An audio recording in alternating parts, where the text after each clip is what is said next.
A Providence pastor is under investigation accused of child molestation. 33-year-old Roy Bolden was arraigned this morning on several charges stemming from one case. Bolden is also the chair of the GOP in Providence. As the investigation into whether there was more victims continues, we're hearing from the head of the state's Republican Party about the disturbing allegations. Eyewitness News reporter Caroline Goggin has the details live from the mobile newsroom. Caroline.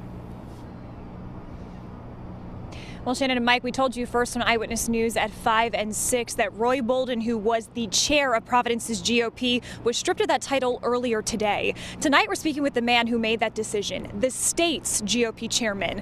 Brandon Bell tells us this isn't a political issue, it's a human one. I was absolutely in shock. Arrested and arraigned Wednesday, a local pastor and the former chair of the Providence GOP. That he's out just by virtue of his incapacitation by being imprisoned. Rhode Island's Republican Party chairman Brandon Bell went through the bylaws of the Providence Republican City Committee. He says with Roy Bolden out, the first vice chair will be the acting chairman until an election is held in the coming months. If these allegations are true, they're just horrific. Bolden, who's also an apostle for the Legion of Christ Ministries, is charged with first and second degree child molestation and third degree sexual assault. I feel horrible for the accuser, for the complaining witness. I feel horrible for the suspect's family. Providence police say a 21-year-old man claims Bolden sexually assaulted him, starting when he was just 12 years old. They say the victim went to Bible study at Bolden's church, and the assaults happened at Bolden's West End home.